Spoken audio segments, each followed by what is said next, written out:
অবস্থা তুমি রুহুল কবির রিজভীর বিরুদ্ধে তোমাকে কিন্তু অনেক ইনসাল্ট করে কথা বলেছে, তুমি কিন্তু তার বিরুদ্ধে মামলা দেবা, নাহলে কিন্তু তুমি নিজেই বিপদে পড়বা।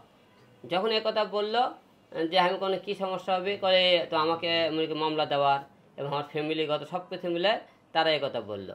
তো আমরা যখন মামলা দিতে যখন না চাই তখন আমাকে বললো তুমি কিন্তু নিজের খারাপ নিতে চাইতেছ। আমি কোনো ওরা চাইতেছিল বিএনপি প্রধান সাবেক প্রধানমন্ত্রী বেগম খালেদা দিয়ে এখন বিএনপি রুহুল কবির রিজভী স্যার সবার বিরুদ্ধে একটা মামলা দিয়ে দেশে একটা অরাজক লাগে ছুটে চাইছিল অল টাইম। তো দেশটা অরাজকের মধ্যে থাকে না, একটার একটা ভেজাল যাতে থাকে।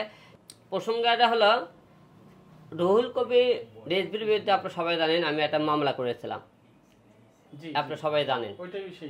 ওই বিষয়টা বলতেছি আপনাকে, ওই বিষয়টা আপনারা আমি আর শাওন ভাই আমাদেরকে তোমরা হলে যে এর বিরুদ্ধে বলবা। তা আমরা তখন বললাম শাওন ভাই আর আমি বললাম ঠিক আছে আপনাদের এই বিষয়ে ইনকাউন্টারতে কাউকে দেওয়ার দরকার নাই, যেহেতু আমার সমস্যা আমি দেখতেছি বিষয়টা। শাওন ভাইকে এই বিষয়ে আপনারা কিছু বলেন না, আমাদেরকে তারা লোক পাঠায় অফিসে। পরে আমি ডিবি অফিসে পরে আমি একাই যাই।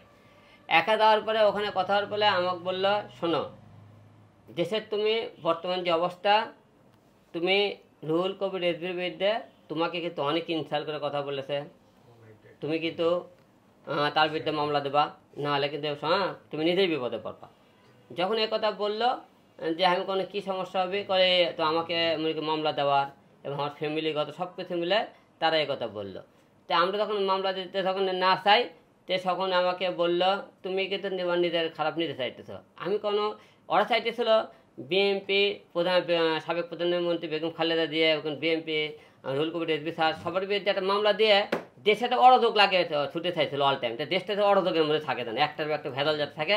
তো আওয়ামী লীগ মনে করেন তাতে মনে করেন এদের উপরে আমাকে দূরের উপরে রাখার চেষ্টা করছিল, আমাকে এরকম ব্যবহার করতে চাইছে। তখন সব কিছু মেনে যে সে জজ কোর্টে ফোন করলো, জজ কোর্টে ফোন করে সে উকিল ঠিক করলো। তারপরে মনে করেন আমাকে একটা গাড়ি দিল, সে মামলা করার জন্য টাকা সব কিছু সে করেন ইয়ে করছে। মানে মামলা করতে আপনার পকেটের একটা কল আছে? না না সব কিছু না না সব কিছু হারুন ভাই করে দিতেছে। তো আপনি হয়তো বলছেন তার সাথে সম্পর্কে এত কেন বললা না? আসলে এত আমাকে এই প্রশ্নটা কেউ করেনি যে আপনি রুহুল কবির বিরুদ্ধে কেন মামলা করছে, এই প্রশ্নটা কিন্তু কেউ করেও হয়নি। আর সেই টাইমে আপনি জানেন দেশ যখন যেদিকে থাকে জনগণ তাদের ফ্যামিলি তাদের নিজেকে একটু সেফটি করার জন্য কিছু কিছু টাইমে আমাদের তাদের কথা শুনতে হয়।